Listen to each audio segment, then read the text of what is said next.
हमारे चैनल को सब्सक्राइब करें और वीडियो सबसे पहले अपने मोबाइल पर पाने के लिए बेल आइकन को दबाएं।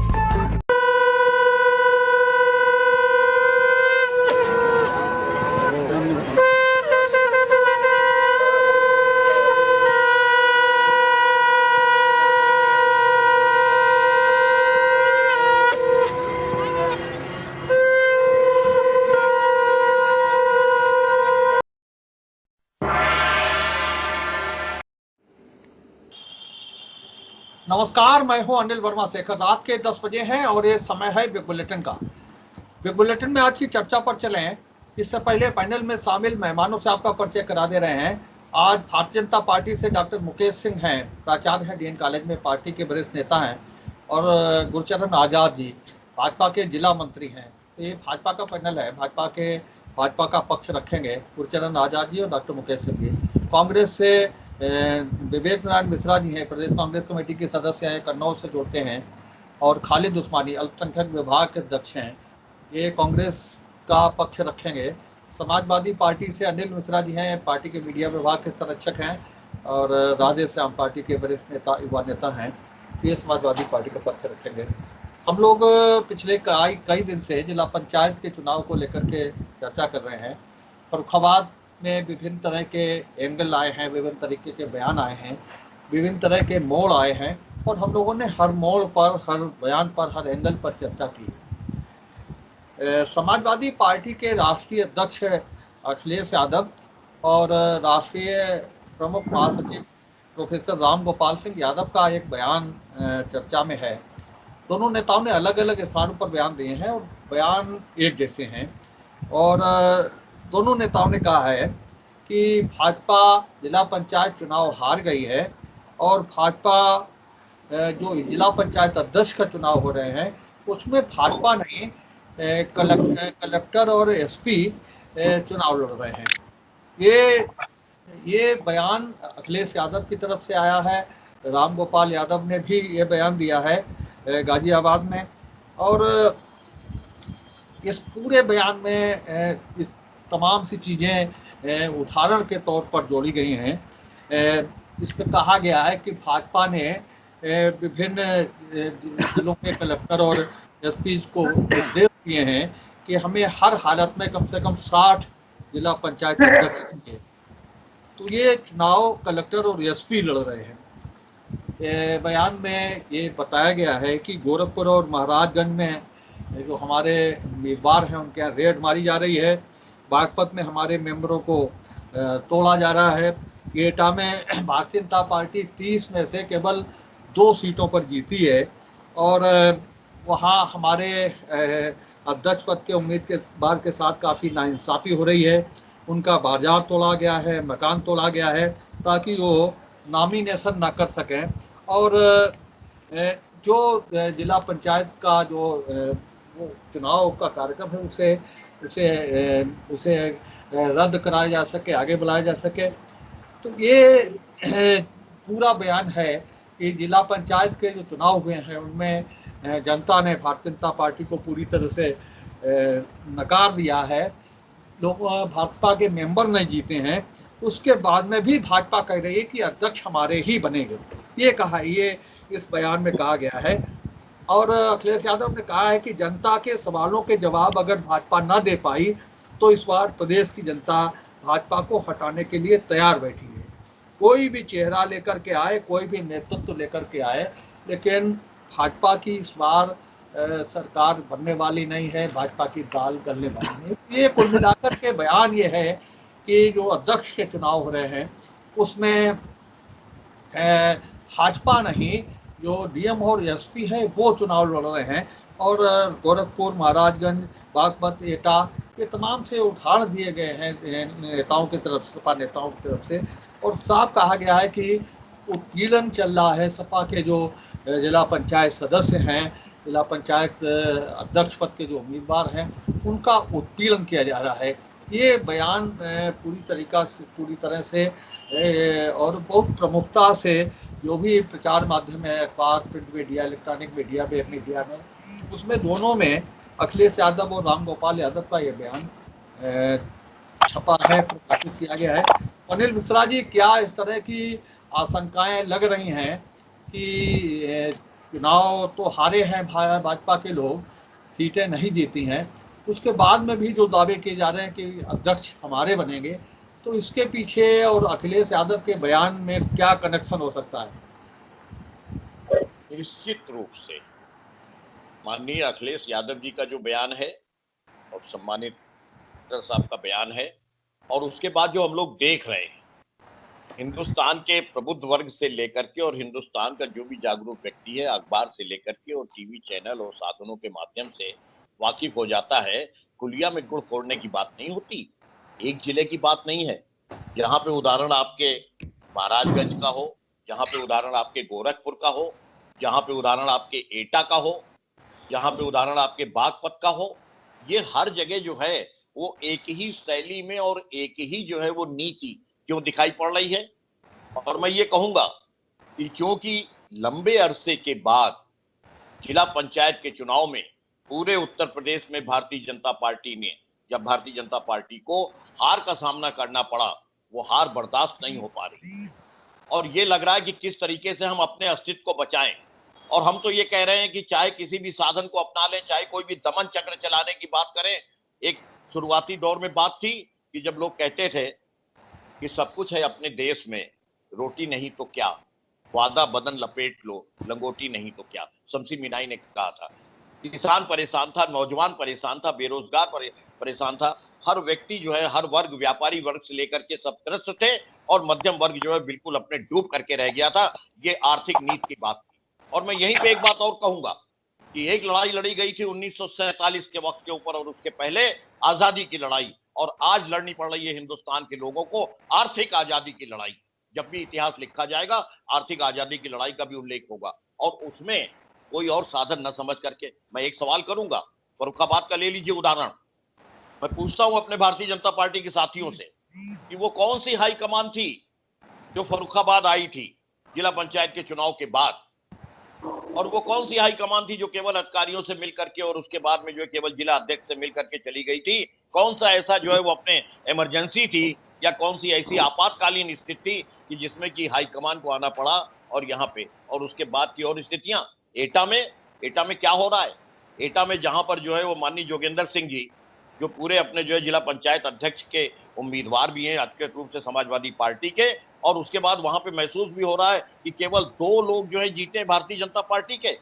यार 19 में 21 कर लेते, तराजू में पासंग मार दिए होते, कहीं भौतिक तुलना में अलग बात होती, लेकिन जहां केवल 2 जो है अपने वो जीते हों, तो ये एफआईआर क्यों हो रही है और किन परिस्थितियों में एफआईआर हो रही है, एफआईआर क्या की जा रही है, मार्केट क्यों ढाया जा रहा है। और एफआईआर तब हो रही है जबकि जो है सिविल कोर्ट का आदेश भी हो, एफआईआर तब हो रही है जब हाईकोर्ट का आदेश भी हो। ऐसी कौन सी आपातकालीन आवश्यकता पड़ गई है भारतीय जनता पार्टी को जो उत्तर प्रदेश के हर जिले में ये दमन चक्र चल रहा है। मैं एक और जो है अपने आगाह करना चाह रहा हूं कि अहंकार रावण का भी नहीं चला था और रावण के जो है अपने व्यक्तित्व से सब लोग वाकिफ हैं अच्छी तरीके से। तो अब जो है वो भारतीय जनता पार्टी का जो स्वरूप आ रहा है, मैं 2 पंक्तियों में उसको परिभाषित करना चाह रहा हूं कि आकाशी आंख जुल्म से जब नम हो जाती है, अपने आप उम्र कातिल की कम हो जाती है। आने वाला वक्त देखिए, आने वाले वक्त में क्या है, अभी हम आगे और फिर बात करेंगे अपने भारतीय जनता पार्टी के साथियों की बात को सुन करके आगे बात करेंगे।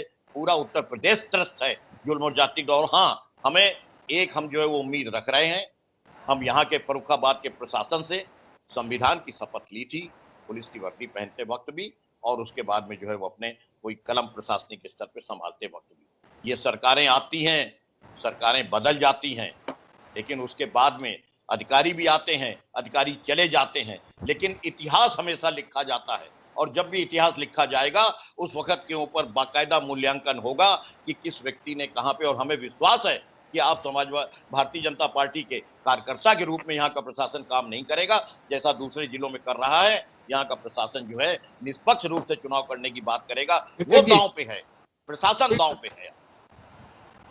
विवेक जी,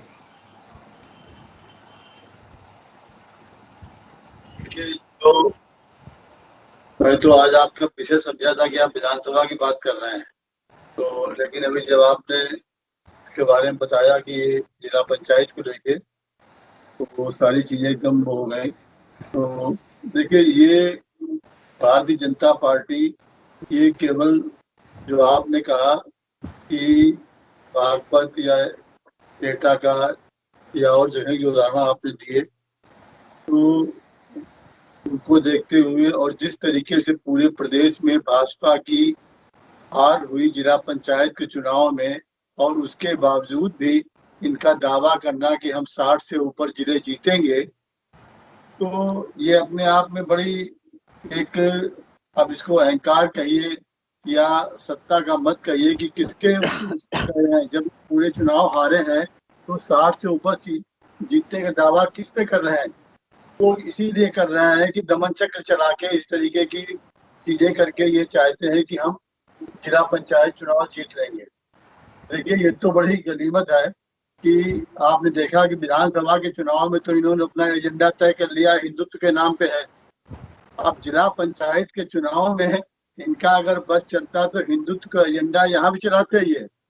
तो अभी चाहते हैं कि वो चुनाव तो हम हिंदुत्व के उसको जीत लेंगे 22 वाले, लेकिन जिला पंचायत को हम शायद ये सत्ता का डंडा चला के चुनाव जीतना चाहते हैं। ये तो हो सकता है कि इन्होंने इससे कामयाब भी हो जाएं, लेकिन मैं समझता हूं कि इसमें कामयाब नहीं होंगे। अभी बंगाल का और दिल्ली का उदाहरण सामने है कि इन्होंने जिस तरीके से बंगाल में आज 4 सालों से लगे हुए थे, वहां पे इन्होंने हर तरीके की हर रणनीति अपनाई, हर तरीके की अपनी ताकत का इस्तेमाल किया, लेकिन उसके बावजूद भी वहां की जनता ने इनको नकार दिया। लेकिन उससे भी सबक नहीं लिया, क्योंकि ये केवल सत्ता के लिए जीने वाले लोग हैं, बिल्कुल साबित हो गया है। तो इनको सत्ता चाहिए, भले इनके 2 मेंबर जीते हो एटा में या 1 जीता हो, इनको सत्ता चाहिए है। इन प्रकार तो ये नैतिकता की बात करने वाले पार्टी आज सोचे कि जिसको बुरी तरह जनता ने नकार दिया जिला पंचायत के चुनाव में, वो किस तरीके से दावा कैसे दावा कर पा रही है कि हम 60 से ऊपर जिला पंचायत जीतेंगे। ये अपने आप में एक सवाल है, इनकी नैतिकता पे भी सवाल है। और खालिद भाई। जी भाई, ये जो समाजवादी पार्टी के राष्ट्रीय अध्यक्ष माननीय अखिलेश यादव जी का जो बयान आया है, प्रोफेसर राम गोपाल जी का बयान आया है, ये बिल्कुल पंचायत चुनाव में सही बात उन्होंने कही है। और ये माननीय अखिलेश यादव जी का बयान नहीं है, पूरे उत्तर प्रदेश की जनता का बयान है। ये सब देख रहे हैं कि चुनाव किस तरीके से हो रहा है और किस तरीके से हुआ है।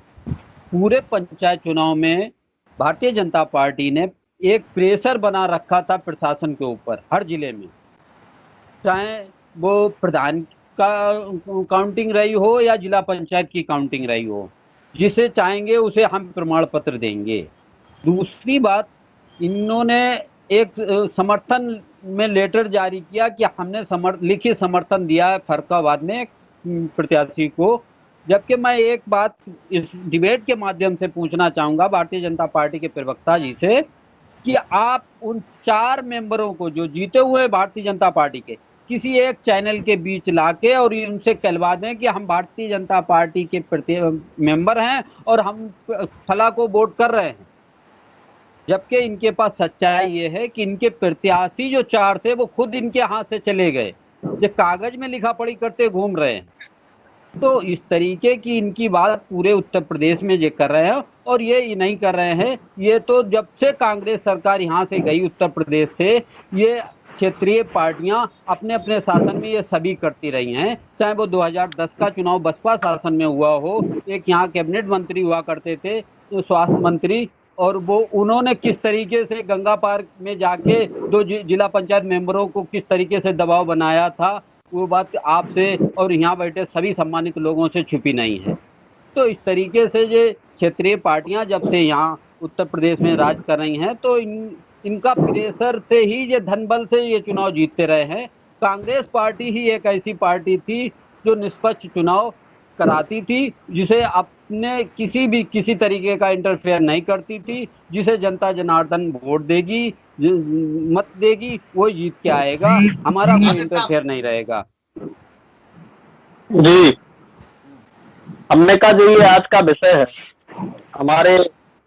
हमारी पार्टी के माननीय राष्ट्रीय अध्यक्ष जी ने जो बयान दिया है, वो सच्चाई प्रतिदिन अखबारों में, टीवी चैनल्स पे लगातार दिखाई दे रही है। ये बयान कोई उनका ऐसा नहीं है राजनीतिक बयान दे दिया हो, हवा में बयान दे दिया हो, वो सारी चीजें धरातल पे दिखाई दे रही है। हमने कभी इंटरव्यू सुन रहे थे हम स्वतंत्र देव सिंह जी का, आपका जब विषय देखा तो उस विषय पे थोड़ा हमने कहा देख लें। पत्रकार वार्ता चल रही थी एक जगह पे, स्वतंत्र देव सिंह जी से एक चैनल के संवाददाता ने जब ये पूछा कि पंचायत चुनाव में भारतीय जनता पार्टी बुरी तरह हारी है, क्या मिशन 22 खतरे में है, तो स्वतंत्र देव सिंह जी का उत्तर था कि कहीं नहीं हारी है, हमारे 65+ जिला पंचायत अध्यक्ष होंगे। तो उन्होंने कहा कैसे होंगे, जब मेंबर नहीं जीते तो होंगे कैसे? तो उन्होंने कहा ये मालूम पड़ जाएगा जिस दिन नामांकन होगा, उस दिन आप जान लोगे कि कैसे होंगे। तो ये इस तरह के बयान। उसके बाद सुनील बंसल जी का आगमन जिले में हुआ और वो भाजपा के किसी नेता से नहीं मिले, जाते समय जिलाध्यक्ष से मिले सिर्फ और चले गए। आए तो डीएम एसपी से मिले। डीएम एसपी एक प्रशासनिक अमला है। सुनील बंसल साहब किसी पार्टी के संगठन के कार्यकर्ता हैं, नेता हैं। अगर वो प्रशासन में या शासन में कहीं होते, मंत्री होते, किसी उस ढांचे में शामिल होते तो मिलते, तो माना जाता है कि अपने विभाग की समीक्षा की होगी, अपने विभाग से संबंधित चीजें पूछी होंगी। भाजपा का कोई नेता, कार्यकर्ता, कोई संगठन का व्यक्ति प्रशासन से ऐसी कौन सी बात करने आया था जो अकेले में ही की, मीडिया नहीं थी, भाजपा के खुद के लोग नहीं थे। ये स्थिति पूरे प्रदेश में चल रही है। एटा में मकान ध्वस्त किया गया, हाईकोर्ट के स्टे के बावजूद किया गया, हाईकोर्ट की रोक है, आदेश रिसीव नहीं किया गया, मार्केट तोड़ी गई। गोरखपुर में आलोक गुप्ता के घर में दबिश मारी गई, जो जिला पंचायत के अध्यक्ष के प्रत्याशी है। बागपत में चौकी इंचार्ज स्वयं जिला पंचायत सदस्य को खींच रहा है और वो वीडियो वायरल हुआ सबसे। इसी तरह औरैया, मैनपुरी, फिरोजाबाद, हापुड़, सिद्धार्थनगर, रामपुर, फर्रुखाबाद, महाराजगंज, हर जगह भारतीय जनता पार्टी किसी न किसी तरह से कोई न कोई तिकड़म लगा के उस जिले में उनका जो तिकड़म चल रहा है, जहां जो कंडीशन अप्लाई हो पा रही है, जिस तरीके से भी, उस तरीके से वो समाजवादी पार्टी के प्रत्याशियों को करने में कोई कसर नहीं छोड़ रही। लेकिन हम सिर्फ इतना कहना चाहेंगे, जो हमारे आईएएस आईपीएस हैं, डीएम कप्तान हैं, कि आप तो पढ़े लिखे लोग हैं, एक बहुत बड़ी परीक्षा पास करके आप लोग वहां तक पहुंचे हैं और आपकी नौकरी किसी की दी हुई नौकरी नहीं है और ना किसी के बल पे चलने वाली नौकरी है। ये सरकार है, ये 6 महीने बाद चली जाएगी। आप जनता के सेवक हैं, जनता के लिए आप वहां बैठे हैं। आप मतलब ये जो लोकतंत्र के हत्यारे हैं, ये जो राम नाम पे लूट रहे हैं, राम के चंदे को खा गए, इन लोगों को तो शर्म रही नहीं है। कम से कम आप ही अपनी शैक्षिक योग्यता का, अपने पद का ऐसा फेस, ऐसा चेहरा दिखाओ जनता में कि जनता ने जो जनादेश दिया है, उस जनादेश का कम से कम आप ही सम्मान करो, आप ही उसके फैसले की रक्षा करो।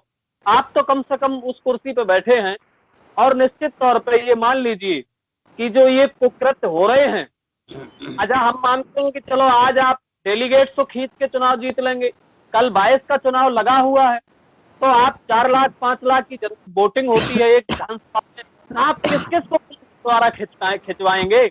हम तो ये पूछना चाहेंगे सिर्फ भाजपा के प्रवक्ता से कि ऐ जालिम हुकूमत, तू किस किस को बंधक बनाएगा? मेरी नजर जहां तक जाती है वहां तक लोग तेरे खिलाफ हैं, तो किस किस को आप अपहरण करवाओगे, किस किस को पुलिस से खिंचवाओगे, किस किस के ऊपर मुकदमे कायम करवाओगे? अभी तो ये डेलीगेट का चुनाव है, 20, 30, 50, 40, 60 मेंबर हैं एक एक जिले में। जब जनता वोट करेगी तब आपको इसी तरह का जवाब मिलेगा। और जनता बड़ा अपमानित महसूस कर रही है, वो ये सोच रही है कि हमने किसी एक दल को 30 में से 25 मेंबर दिए और उसके बावजूद भी 4 मेंबर जिसको दिए वो अध्यक्ष अपना बना रहा है, षड्यंत्र के तहत बना रहा है, या जिसको 2 मेंबर दिए वो अपना अध्यक्ष बनाने का प्रयास कर रहा है। तो कहीं ना कहीं जनता अपने आप को अपमानित महसूस करेगी और हमें लगता है कि आने वाले आम चुनाव में जनता अपने इस अपमान का बदला जरूर लेगी और इनको उस स्थिति में पहुंचा देगी कि ये फिर दोबारा कभी इस तरह सत्ता में आ ही नहीं पाएंगे जो इस तरह का कुकृत्य कर पाए। चरण आजाद जी। भाई साहब, पहले तो सबसे पहले सब लोगों को हमारा चरण स्पर्श यथाउचित। अब रही बात ये कि भारतीय जनता पार्टी के जो मेंबर 4 जीते हैं, हमारे बार बार कह रहे हैं, मैं ये कहना चाहूंगा कि अगर सरकार हमारी ना होती, सरकार बसपा या सपा की होती, तो हमारे सारे मेंबर जीत गए होते हैं। कहीं हम 500 वोट से आ रहे हैं, कहीं 100 वोट से आ रहे हैं, कहीं हम 200 वोट से आ रहे हैं। हमने निष्पक्ष चुनाव कराया, धर्म कांटे के हिसाब से हमने हिसाब किया। भारतीय जनता पार्टी ने पक्षपात नहीं किया और भारतीय जनता पार्टी ने जो यथार्थ था वो भारतीय जनता पार्टी ने दिया। रही बात हमारे में जिला पंचायत अध्यक्ष कैसे बनेगा, जिला पंचायत अध्यक्ष हमारा ऐसे बनेगा कि हमारी बहन ने हमसे समर्थन मांगा। भारतीय जनता पार्टी के लोग संस्कारित लोग हैं और भारतीय जनता पार्टी के लोग मानवता वाले लोग हैं, तो उन्होंने बहन से कभी कोई कुछ नहीं लेता। जब हमारी बहन हमारे पास आती है तो बहन से कोई कुछ नहीं लेता, बहन को बल किया जाता है। तो हमारी बहन ने हमसे समर्थन मांगा, तो भारतीय जनता पार्टी के लोगों ने अपनी बहन को एक आशीर्वाद दिया कि तुम्हारी विजय हो। अब हमारी बहन तरक्की करेगी और हम सब लोग उसके साथ लगेंगे और भारतीय जनता पार्टी उसके साथ तन मन धन से हर प्रकार से अपनी बहन का स्वागत करेगी, हमारी बहन को जिताने का पूरा पूरा प्रयास करेगी और भारतीय जनता पार्टी का ही मेंबर भी, जिला पंचायत अध्यक्ष भी होगा। ये हमारा आपसे निवेदन है। बढ़िया बढ़िया बढ़िया। मुकेश सिंह जी, वीडियो नहीं आपको आ हाँ रहा? भाई, डॉक्टर आ रहा साहब, है वीडियो नहीं आ रहा आपका? हाँ, अगर देखिए, अभी एक जो विषय आपने रखा है कि अखिलेश यादव जी ने बयान दिया है, रामगोपाल सिंह जी ने बयान दिया है, हम तो ये कह रहे हैं कि ये पहले तो सरकार होती है, सरकार का अंग जो है शासन और प्रशासन होता है। सरकार जो है उनको इसलिए यूज नहीं करती कि आप चुनाव जिताइए, ना भारतीय जनता पार्टी ने आज तक कभी किया न करे। सबसे बड़ी बात तो ये है कि 2-3 प्रश्नों का जवाब हम दे दें। हमारे भाई अनिल मिश्रा जी ने कहा कि नोटबंदी हुई और गरीब मर गया और ये हो गया। आज भी कोविड में भारतवर्ष ने 600 अरब डॉलर विदेशी पूंजी भारत में ले आया। दुनिया का चौथा देश भारतवर्ष बनकर के आया। अंतरराष्ट्रीय मुद्रा कोष ने कहा है कि भारत की विकास दर 11-11.5% होगी इस कोविड में। तो ये बता दें कि जितने घोटाले कांग्रेस के शासनकाल में हुए या सपा के शासनकाल में हुए, उनके इतने आर्थिक नीतियों के बाद भारतीय जनता पार्टी ने केंद्र से प्रदेश तक एक आर्थिक जो विपन्नता थी वो नहीं आने दी और गरीब को आज भी भोजन फ्री मिल रहा है, मजदूरों को भोजन फ्री मिल रहा है, किसानों को भोजन फ्री मिल रहा है। तो ये तो आपकी जो है आलोचना है, विरोध के लिए विरोध है, कोई तथ्य नहीं है। दूसरी बात यह है कि उल्टा चोर कोतवाल को डांटे। हमें लगता है कि आप ये नहीं कह रहे हैं कि एटा में जोगिंदर सिंह यादव का मकान गिराया गया, कहाँ पर मकान बना था, क्यों मकान बनाया था। आपके शासन काल में सरकारी जमीनों पर कब्जा किए गए और उन पर बनाया गया, अपराधियों को नेता बनाया गया और वही अपराधी आज सजा भुगत रहे हैं। उन्हीं अपराधियों के खिलाफ पुलिस एक्शन ले रही है। आपको क्यों दर्द हो रहा है? जहां तक आप कह रहे हैं कि भारतीय जनता पार्टी जो है खींच रही है, आपको याद होना चाहिए सत्येंद्र कुमार सिंह जी डीएम थे फरुखाबाद में, पिछले जिला पंचायत के चुनाव में राजेपुर का क्या दृश्य था। आप देखते 5 मेंबरों को सरेआम जबरदस्ती हरवा दिया गया। जीतते जीतते पत्थर चले, गोली चली, सब चला, लेकिन समाजवादी पार्टी के शासनकाल में जिलाधिकारी चपरासी बन करके काम कर रहा था और मेंबरों को सपा के जिता रहा। उस परिस्थिति के बाद तीसरे हमने कहा हम तो कहते 65 जीतेंगे, हम तो फिर कहते हैं आप अपना परिवार क्यों नहीं संभालते? क्यों आप जो है आपके प्रत्याशी बागी बने घूम रहे हैं? क्यों उत्तर प्रदेश भर में सपा के गुट बने घूम रहे हैं? वो क्यों नहीं आप समझ पा रहे? आपके पास कोई रणनीति तो है नहीं, आपके पास कोई टेक्निक तो है नहीं, आप भारतीय जनता पार्टी को कोस रहे हैं। ये कोसने की क्या बात? इसलिए भारतीय जनता पार्टी ऐसा नहीं है कि जिला पंचायत से ही उत्तर प्रदेश में सरकार बनाने जा रही हो, और इस बात से आप निश्चित रहें कि भारतीय जनता पार्टी कहीं कमजोर नहीं है, आप लोगों को लगता है। भारतीय जनता पार्टी की नीति और रणनीति और उसके काम निश्चित तौर से 2022 के लिए बिल्कुल तैयार हैं हम। और आप लोग जो इकट्ठे हो, हम तो कह रहे एक बार इकट्ठे ही हो जाओ, क्यों अलग अलग है? अभी क्यों अखिलेश यादव बयान दे रहे हैं कि मायावती को साथ नहीं लेंगे, हम कांग्रेस को साथ नहीं लेंगे? यहाँ पर आप इस मंच में इकट्ठे हो जाते हो, वहां भी हो जाओ, हम कहाँ मना करते नहीं हो। आप तो हो ही नहीं पा रहे हो। शिवपाल सिंह यादव ओवैसी से मिलकर के गठबंधन बनाना चाहते हैं, राजा भैया शिवपाल सिंह से मिलकर के बनाना चाहते हैं, या मायावती किसी दूसरे के साथ मिलकर के बनाना चाहती है। हम तो ये कहते हैं सब इकट्ठे हो जाओ, हम तो सबके लिए पर्याप्त है। तो इसलिए 2022 की हमको कोई चिंता नहीं। लेकिन ये लोग जो आरोप लगा रहे हैं, ये अपने दामन में जरूर झांकें कि पिछले डीएम को थप्पड़ मारा गया सपा के शासनकाल, एसडीएम को थप्पड़ मारे गए सपा के शासनकाल में, और ऐसे काम करवाए गए अधिकारियों से जैसे चपरासी से कराया जाता है। हमारे यहाँ तो 4.5 साल हो गया, 4.5 साल में कोई अधिकारी ये नहीं कह सकता है किसी विधायक ने, किसी सांसद ने, किसी मंत्री ने किसी प्रशासनिक अधिकारी को प्रताड़ित किया हो या उसके ऊपर कोई कार्रवाई की हो। निश्चित तौर से स्वतंत्र रूप से प्रशासन काम कर रहा है, उसके ऊपर कोई दबाव नहीं है। ये तो आपकी कमी है कि आपके मेंबर भाग गए, आपके जो विद्रोह कर गए, हर जिले में कर रहे हैं। अब विद्रोह कर रहे हैं तो हमसे समर्थन मांग रहे हैं।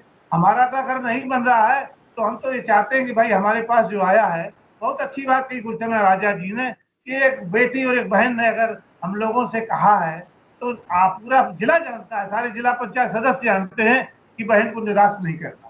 बहन को ही इस बार जो है उसका रक्षाबंधन का हक अदा करना है। और आप लोग ये फिर देखें कि आप लोगों को भी चाहिए, समाजवादी पार्टी को, कि उसको तो निर्विरोध कर दीजिएगा, ये विरोध खत्म कर दीजिए, हो सकता है आपके लिए फायदामंद हो जाए। पहले भी हमने कहा, इसलिए ये तय मानिए कि ऐसे कहने से कोई काम नहीं चले। एक बेटी को, एक बहन को, आपके ही घर की है, आपके ही परिवार की है, हमारे यहाँ आई है, तो आप भी उसका सम्मान रखिए जैसे हमने रखा है, और उसको जिला पंचायत में निर्विरोध करा दीजिए। हम तो आपसे ये चाहते हैं। वाह वाह वाह वाह। हम एक बात ये कहना चाहेंगे, बड़े संस्कारी हैं भाजपा के लोग, बड़े मानवतावादी हैं। उन्नाव में एक बेटी न्याय मांगते मांगते मर गई और भाजपा के लोग भाजपा का झंडा लेकर सड़क पे कह रहे थे कि सेंगर तुम संघर्ष करो, हम तुम्हारे साथ हैं। एक लड़की 2:30 बजे रात में जलाई गई, बलात्कार की बेटी का किसी आपके शासनकाल में क्या हुआ? दंगा नहीं हुआ, ये भी खिलाफ कार्रवाई नहीं। आप विषय जानते हैं, विषय की बात करिए ना। आप क्यों नहीं अपने पंचायत संभालते? क्यों आपकी सभा में विद्रोह है? क्यों आपके सभा में गुट है? के पास नहीं मेंबर है, आप विद्रोह कर रहे हैं, हम समर्थन दे रहे हैं। हम इसलिए कहते हैं हमारा क्या गलत नहीं है। आप जो है केवल जो है अभी हाथरस पर आ गए, अभी हाथरस पर आ गए, अभी कैराना में नहीं गए, अभी मुजफ्फरनगर नहीं गए, अभी बम विस्फोटों पे नहीं गए, 34 जिलों में आतंकवादी भी नहीं गए, आप वहां नहीं गए, आप आ गए हाथरस पर। जिला पंचायत के चुनाव की बात करिए, क्यों नहीं आपकी पार्टी तैयार होती है? क्यों पार्टी में विद्रोह है? हमने कहा कि मुनका यादव चुनाव है, हमने कहा विद्रोह कर गए। हम समर्थन करते हैं तो हम कहें आप भी कर दीजिए, क्या दिक्कत है? गुरु जी, जब आप डिबेट करते हैं तो हमें पिछले चुनाव राजेपुर का आप दृश्य देखते हैं, क्यों नहीं आप 5-5 मेंबर को हराने की बात करते हैं? कहाँ नहीं मेंबर जीते थे, कहाँ हरा दिए गए? इस बार कौन सा मेंबर हरा दिए गया बता दीजिए। सब लड़े, और बहुत से मेंबर तो ऐसे हैं जिसको आप चुनाव लड़ना चाहते हो, वो भी हम ही लोगों की कृपा से बने हैं, वो सपा की कृपा से नहीं बने। 6 मेंबर आप जीते, ऐसा नहीं है। इसलिए अंदर की बात ना करिए, आप अपने घर को संभालिए। आपके द्वारा जो लगातार विद्रोह हो रहा है पार्टी में, गुटबंदी हो रही है, गुट बन रहे हैं, और ये 2022 के लिए आपके लिए बहुत नुकसानदेह है। हम तो कहेंगे कि फरखाबाद को ये कर लीजिए, निर्विरोध करिए उसको, मुनका यादव को। हमारी बेटी है, हमारी बहन है, हम तो कहते हैं। प्रोफेसर गुरु जी, जब आप डिबेट में बैठते हैं तो हमें ये उम्मीद नहीं होती कि डिबेट का स्वरूप ये होगा। हमारे पूरे सवाल ले लेते हैं, बाद में हमें सब जवाब देते। नहीं, आप विषय बदल देते, आप उन्नाव भी चले गए, वातरस भी चले गए, इससे पहले नहीं हुए क्या?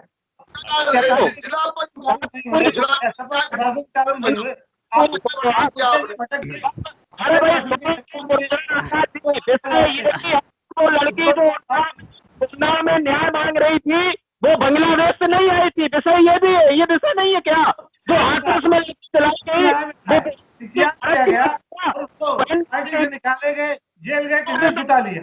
आपने घूम रही है जिसको आप टिकट दे चुनाव लड़ाते हैं, चाहे हो चाहे सारी हो, चाहे अखबार अगर छपी हो, आपके खिलाफ जब कार्रवाई हो रही है तब आप कहते हैं आतंकवादी भंडार भारतीय जनता पार्टी ऐसे लोगों को पार्टी से लगा दिया जो देश में काम नहीं होने देते। सरकारी बात आप खिलाफ हो जाएगा हम चलिए राधे साहब, अनिल जी हाँ 4 वर्ष में भाजपा ये नहीं जान पाई कि जोगेंद्र सिंह का मकान बना है। महीने बचे बड़ी बातें सामने आ गई। अब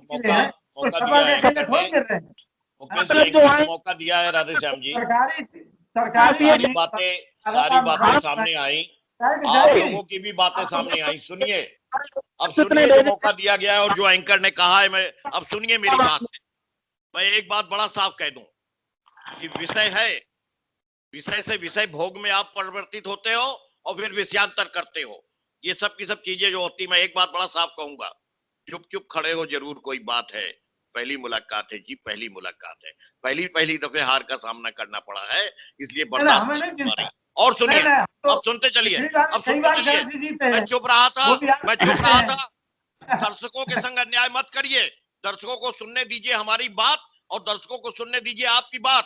प्रजातंत्र के साथ खिलवाड़ मत कीजिए, प्रजातंत्र के साथ में जो उसको चौराहे पे नीलाम मत कीजिए। अभिव्यक्ति की स्वतंत्रता है, मुकेश जी आप नहीं है। मैं चुप रहा था जब आप सुन रहे थे, मेरी भी बात सुनिए। आप जवाब दीजिएगा, आप सवाल नोट करते जाइए, जवाब दीजिएगा, लेकिन अपना टर्म आने के ऊपर। अब सुनिए, कई बातें सामने आई। आप नहीं है, सेकंड राउंड है की बात हुई। मैं एक बात को, सेकंड राउंड है तो सेकंड राउंड में भी किसी की आवाज को फासिस्टवादी तरीके से आप सवाल नोट करो। अगर आपके अंदर साहस है, आपके अंदर अगर तार्किक बुद्धि है और आप प्रोफेसर हैं, हम मान करके चलते कि हम मुगालते में नहीं है, आपके अंदर भी तर्क का अपने जो है गुण है, तो हमारे सवाल को नोट करो, उसके बाद जवाब दो। दर्शकों के संग अन्याय मत करिए। मैं सवाल उठा रहा हूं जो आपने कहा है। दूसरी बात, खुदा जब हुस्न देता है नजाकत आई जाती है, कदम गिन गिन के पड़ते हैं, कमर बल खाई जाती है। सत्ता का नशा, सत्ता का अहंकार, फिर आप बोलने लगे। अरे आपको तो हंसना चाहिए, आपको तो प्रसन्न होना चाहिए। शेरो शायरी की बात हो गई, मैं उसी में सब कह दे रहा हूँ आपसे। आपने कोविड की बात की, मैं एक बात आपसे पूछ रहा हूँ, कोविड-19 के दौरान जो भी बात हुई, लोगों ने देखा कि मरघट के ऊपर जो है किस तरीके से लाशें बिखरी पड़ी थी। लोगों ने देखा कि ऑक्सीजन, लोगों ने देखा। सुनिए मेरी बात, मेरी आवाज आप दबा नहीं सकते, मेरी आवाज नहीं दबा सकते मुकेश जी। आपके अंदर अगर साहस है मुकेश भाई, मैं आपकी सुनिए, आप शिक्षक वर्ग से संबंधित है, अगर आपके साहस है तो सवाल नोट करिए और एक एक बात का जवाब दीजिए। केवल बात करिए, एक एक सवाल नोट करिए।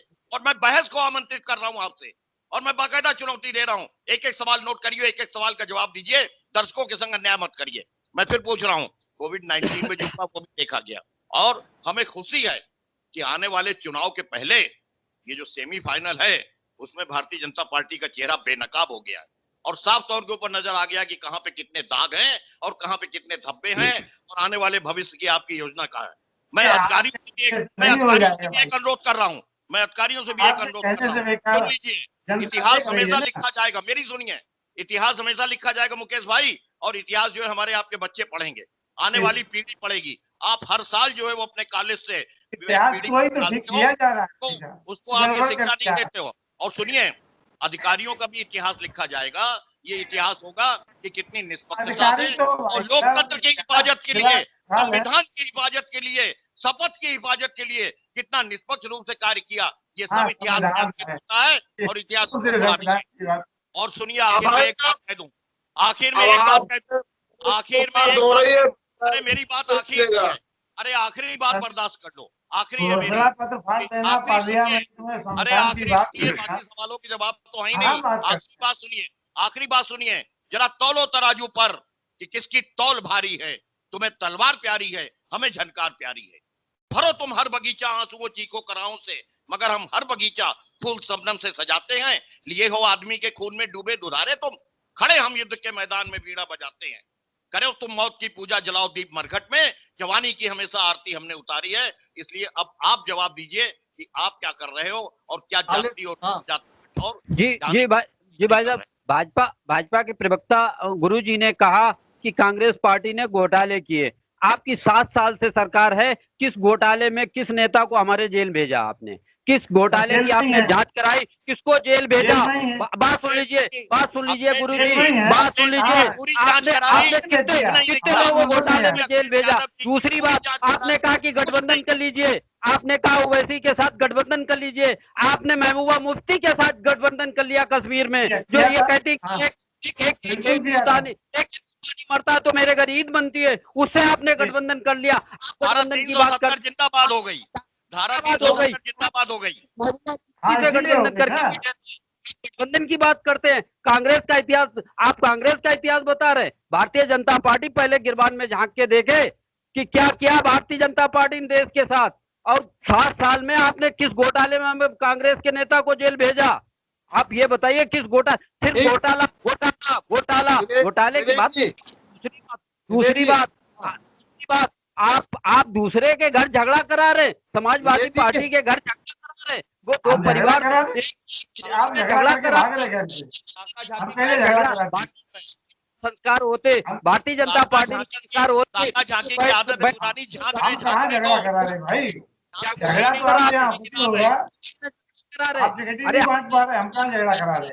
हमने स्वीकार करी हार अपनी, आप भी स्वीकार करिए। बड़ा दिल करना पड़ता है हार स्वीकार करने के लिए। गुरुजी, बड़ा दिल करना पड़ता है हार स्वीकार करने के लिए। कहाँ स्वीकार कर रहे हैं? आप कहाँ आ रहे हैं बताओ? 6 सपा जीती, 4 हम जीते हैं, 2 बसपा जीती है, 1 बसपा जीती है, बाकी आदमी जीते हैं। कहाँ देने का चाहे सदस्य जिसके कम चुन के आते हैं, फिर भी वो 60 से ऊपर अध्यक्ष बनने का दावा करती है। इन्हीं बीजेपी की वित्त मंत्री है जो कहती है कि किसी भी उत्पाद पे अगर जीएसटी लगाया जाता है तो वो उत्पाद सस्ता हो जाता है। ये वही बीजेपी है जिनको जनता ने नकार दिया है, फिर भी ये दावा कर रहे हैं कि हम जिला पंचायत चुनाव 60 से ऊपर जीतेंगे। किसके दम पे जीतेंगे? सत्ता के दम पे। आप सत्ता के दम पे बात कर रहे हैं, जनता ने तो आपको नकार दिया है। इस बात को आपको स्वीकार करना पड़ेगा। और अगर यही तो 2000 स्वीकार किया है, हम तो आर्थिक आजादी की दीवाने हैं मुकेश जी। आपको कहाँ स्वीकार कर लिया? आर्थिक आजादी की लड़ाई के दीवाने हैं हम। आर्थिक आजादी की लड़ाई के स्वतंत्रता संग्राम सेनानी हैं। आप करें आर्थिक नया इतिहास लिखा जाएगा भारत में। आपने तो उन लोगों को समाजवादी पार्टी के कार्यकर्ताओं ने आर्थिक गुलामी की पीढ़ियों से आजाद आप कहते हैं कि एक बहन को हमने वचन दिया। आपके यहाँ भी एक बहन थी ज्योति गुप्ता जो कायमगंज से आई थी और उसने आवेदन किया था। उस बहन को क्यों नहीं रक्षाबंधन का उपहार आपने दिया? आपने समाजवादी पार्टी के घर में झगड़ा करा दिया। समाजवादी के नहीं किया। आप भारतीय जनता पार्टी की जो जिला पंचायत जीती उन्होंने आवेदन किया और उनको क्यों नहीं रक्षाबंधन का उपहार आपने दिया? आप समाजवादी पार्टी के घर में झगड़ा करा रहे हैं। आपका चरित्र है झगड़ा कराने का। ठीक दुनिया झगड़ा है कि नहीं है तो कोई जानते भाई साहब। आजादी बोलिए। हाँ नहीं आजाद जी, अब तो अधिकृत प्रत्याशी माननीय राष्ट्रीय अध्यक्ष जी के निर्देश पे डॉक्टर सुबोध यादव हैं। अब घर का झगड़ा नहीं है, अब झगड़ा भारतीय जनता पार्टी से और समाजवादी का झगड़ा है। स्वीकार करिए इस बात को। कोई घर का झगड़ा नहीं है। घर का झगड़ा तब होता है जब घर की बात घर में रहती है। अब घर के अंदर बात नहीं है। अब आप उसको हमारी लड़ाई तो भारतीय जनता पार्टी से है, समन चक्र से है, भारतीय जनता पार्टी के जुल्म और जाति से है। समाजवादी पार्टी का कार्यकर्ता माननीय अखिलेश यादव जी के साथ आपका विरोध करेगा, पूरे उत्तर प्रदेश में विरोध करेगा। आप संभालिए ना। आपकी नीत नहीं है झगड़ा कराओ राज करो। ये भारतीय जनता पार्टी की नीति रही है कि झगड़ा कराओ और राज करो, वोट डालो, राज करो। भाजपा से आजा। अब तो भाजपा की प्रत्याशी है मोनिका जी, उनसे कोई झगड़ा नहीं, अब तो भारतीय जनता पार्टी से झगड़ा है। समाजवादी पार्टी का वो उम्मीदवार है जिसको माननीय राष्ट्रीय अध्यक्ष जी ने डिक्लेयर किया है। ठीक ठीक वो तो निर्दलीय लड़ रही। गुरचरण बताओ।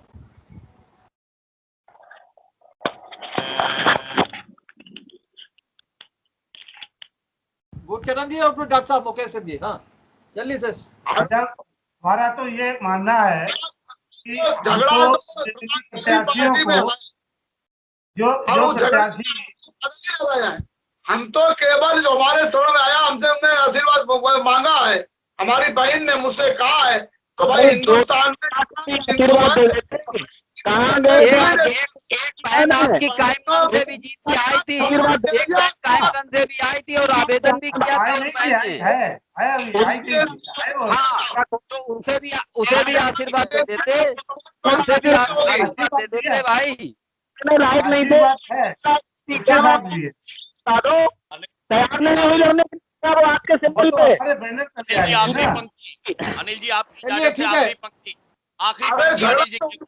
अरे आजाद जी, आखिरी पंक्ति भैया मेरे संविधान, भैया मेरे, अरे आखिरी पंक्ति है, आखिरी यार, अरे आखिरी बहुत बड़े बहुमत से सब राय है जिला पंचायत में, भैया मेरे वो जिला संविधान के पंचायत बंधन से नहीं आए, न कोई असंवैधानिक कार्य करना, न कोई असंवैधानिक कार्य करवाना। इसलिए भारतीय जनता पार्टी ऐसे निर्दलीयों को समर्थन दे रही है जो जीतने वाले हैं। उसी के दम पर हम 60 और 65 जीतने की बात करते हैं। हम किसी के यहाँ ना झगड़ा करा रहे हैं, ना हम किसी को मिला रहे हैं, ना प्रशासन का प्रयोग कर रहे हैं। जो मेंबर स्वेच्छा से वोट दे रहे हैं उनके आधार पर पंचायत जीतेगी। भारतीय जनता पार्टी स्वच्छ ठीक राजनीति करने वाली है, ऐसी नहीं है। करते तो पहले ही जिता लेते, ऐसा नहीं है। चलिए ठीक है, आज की बहस को हम यही समाप्त कर रहे हैं। आज की बहस में भाग लेने के लिए डॉक्टर मुकेश सिंह जी का, विवेक जी का, अनिल मिश्रा जी का, राजेश श्याम का, खालिद का और गुरचरण आजाद का बहुत बहुत धन्यवाद। हम कल फिर मिलेंगे एक नई बहस को लेकर, एक नई विषय को लेकर के। तब तक के लिए इजाजत दीजिए। शुभ रात्रि।